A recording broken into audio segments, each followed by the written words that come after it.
Hi, Grandma here, and I'm reading Cheaper by the Dozen, and I'm going to be starting in the middle of a chapter. On my book, it's on page 91 of chapter 10.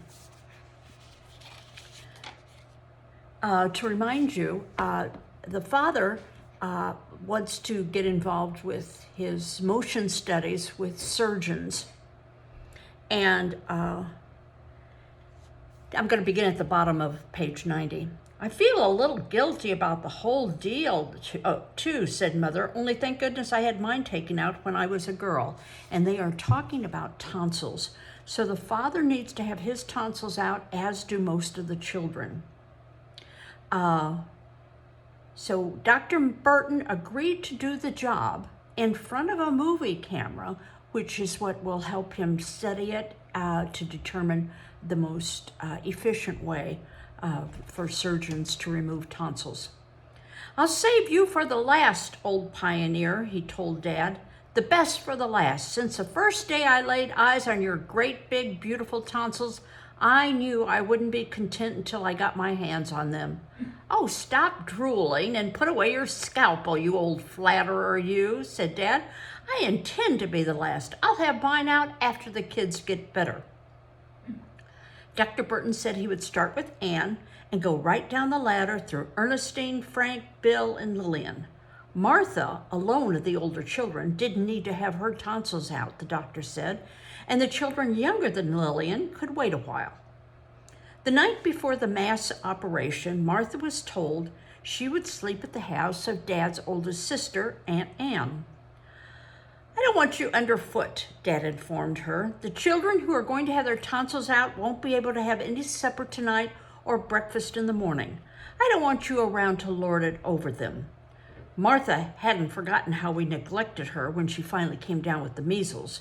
She lorded it over us plenty before she finally departed. Aunt Anne always has apple pie for breakfast, she said, which we all knew to be perfectly true, except that sometimes it was blueberry instead of apple. She keeps a jar of donuts in the pantry, and she likes children to eat them. This, too, was unfortunately no more than the simple truth. Tomorrow morning, while you're awaiting the knife, I will be thinking of you. I shall try, if I'm not too full, to dedicate a donut to each of you. She rubbed her stomach with a circular motion and puffed out her cheeks horribly as if she were chewing on a whole donut. She opened an imaginary donut jar and helped herself to another, which she rammed into her mouth. My goodness, Aunt Anne, she said, pretending that that lady was in the room. Those donuts are even more delicious than usual. Well, why don't you have another, Martha? Thanks, Aunt Anne, I believe I will. Why don't you take 2 or 3, Martha? Oh, I'm so full of apple pie, I don't know whether I could eat 2 more, Aunt Anne. But since it makes you happy to have people eat your cooking, I will do my best. Hope you choke, Martha dear, we told her. The next morning, the 5 of us selected to give our tonsils for motion study assembled in the parlor. As Martha had predicted, our stomachs were empty. They growled and rumbled. We could hear beds being moved around upstairs, and we knew the wards were being set up again. In the laboratory, which adjoined the parlor, Dad, his movie cameraman, a nurse, and Dr. Burton were converting a desk into an operating room table and setting up the cross-section background and lighting. Dad came into the parlor, dressed like an Alp again, a mountain. All right, Alp, Anne, come on. He thumped her on the back, smiled at the rest of us. There's nothing to it. It will be over in just a few minutes, and think of the fun we'll have looking at the movies and seeing how each of you looks when he's asleep. As he and Anne went out, we could see his hands were trembling. Sweat was beginning to pop through his white robe. Mother came in and sat with us. Dad had wanted her to watch the operations, but she said she couldn't. After a while, we heard Dad and a nurse walking heavily up the front stairs, and we knew Anne's operation was over and she was being carried to bed.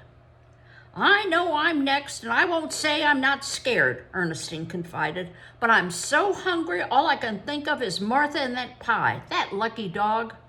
And donuts, said Bill, that lucky dog. Can we have pie and donuts after our operations? Lil asked Mother. If you want them, said Mother, who had had her tonsils out. You don't want to eat after you have your tonsils out. Dad came into the room. His robe was dripping sweat now. It looked as if a spring thaw had come to the Alps. Nothing to it, he said, and I know we got some great movies.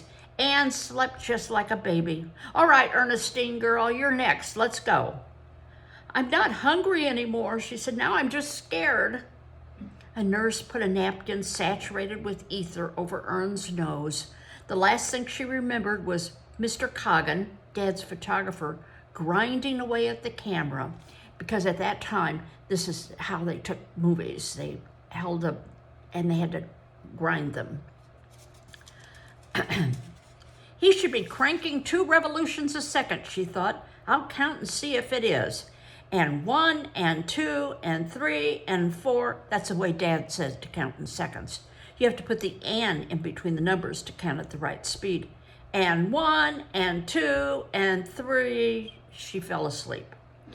Dr. Burton peered into her mouth. My God, Gilbreth, he said, I told you I didn't want Martha. You haven't got Martha, Dad said. That's Ernestine.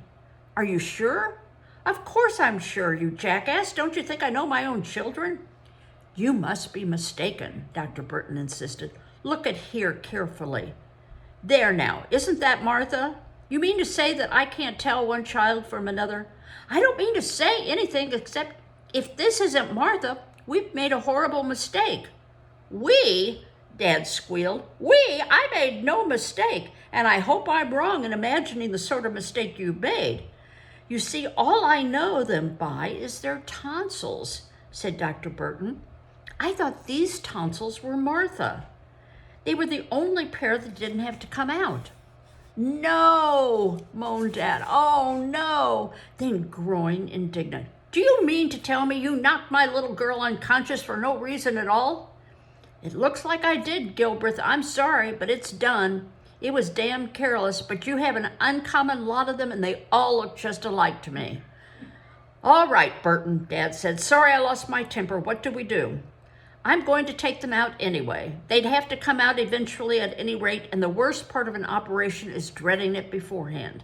She's done her dreading, and there's no use making her do it twice.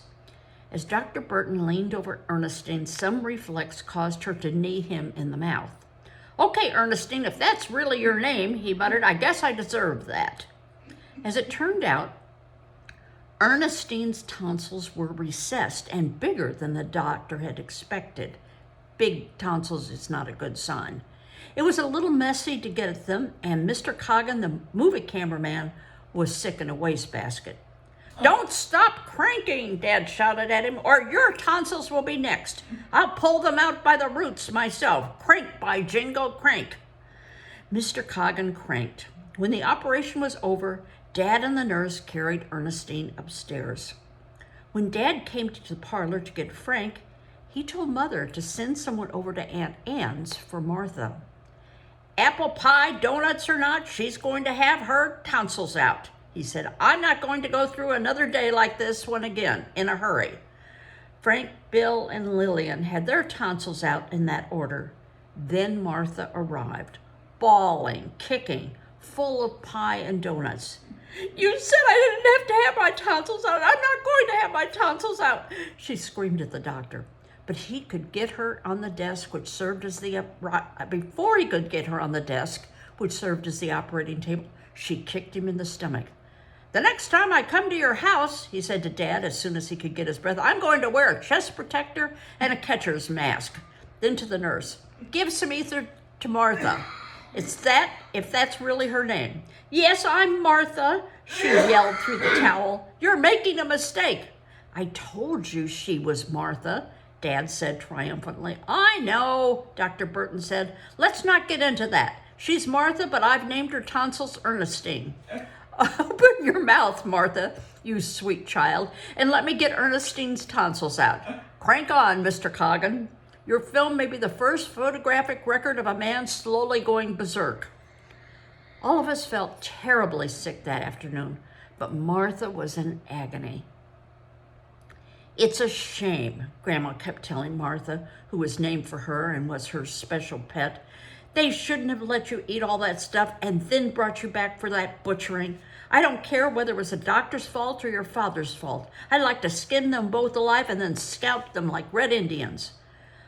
While we were recuperating, Dad kept considerable time with us, but minimized our discomforts and kept telling us we were just looking for sympathy. Don't tell me, he said. I saw the operations, didn't I? Why, there's only that little tiny cut in the back of your throat. I don't understand how you can do all that complaining. Don't you remember the story about the Spartan boy who kept his mouth shut while the fox was chewing on his vitals? It was partly because of our complaining and the desire to show us how the Spartan boy would have had his tonsils out that Dad decided to have only a local anesthetic for his operation. Mother, Grandma, and Mr. Burton all advised against it, but Dad wouldn't listen. Why does everyone want to make a mountain out of a molehill over such a minor operation, he said. I want to keep an eye on Burton and see that he doesn't mess up this job. The first day that we children were well enough to get up, Dad and Mother set out in the car for Dr. Burton's office. Mother had urged Dad to call a taxi. She didn't know how to drive, and she said Dad probably wouldn't feel like doing the driving on his way home. But Dad laughed at her qualms. We'll be back in an hour, Dad called to us as he tested his 3 horns to make sure he was prepared for any emergency. Horns on the car. Wait lunch for us, I'm starving. You've got to hand it to him, Anne admitted as the Pierce Arrow bucked up Wayside Place. He's the bee's knees, all right. We were all scared to death before our operation, and look at him. He's looking forward to it. 2 hours later, a taxicab stopped in front of the house. The driver jumped out, opened the door for the passengers. Then Mother emerged, pale and red-eyed. She and the driver held a crumpled mass of moaning blue serge to a light. Dad's hat was rumpled and on sideways. His face was gray and sagging. He wasn't crying, but his eyes were watering. He couldn't speak. He couldn't smile. He sure got a load on it, all right, Mrs. Gilbreth, said the driver enviously, and still early afternoon, too. Didn't even know he touched the stuff myself. The taxi driver thinks he was drunk, but he's recovering from surgery.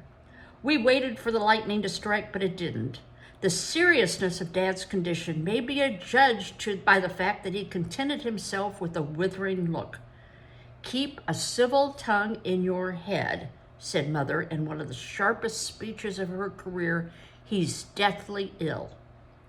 Mother and Grandma helped Dad up the room.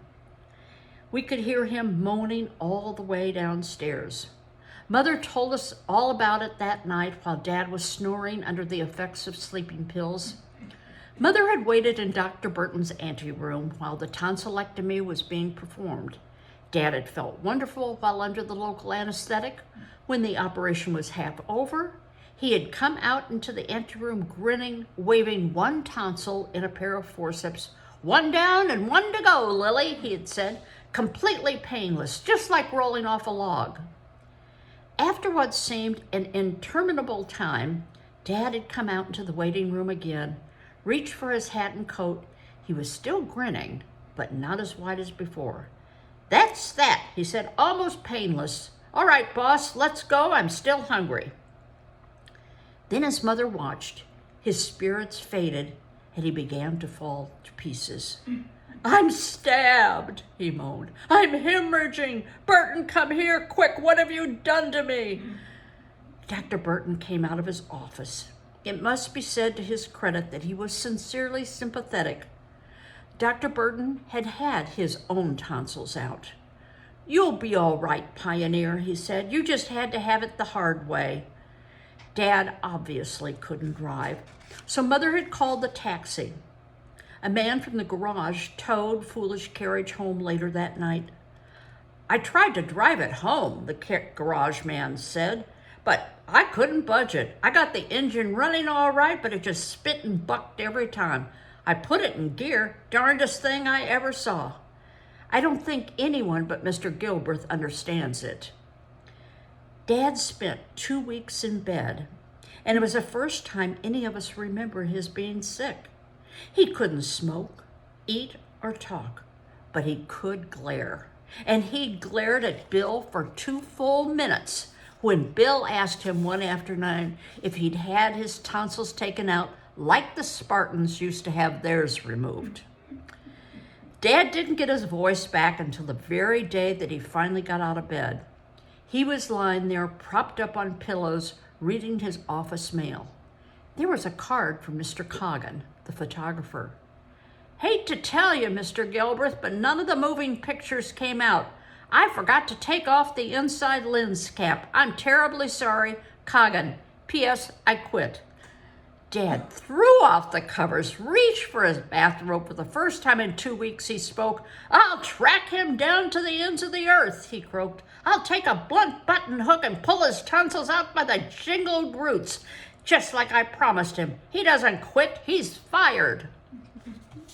Well, I just knew that the tonsillectomy filming was not going to go well, but I was pretty surprised that it ended with they didn't have the motion pictures after all, because he'd left the lens, the cap on the lens.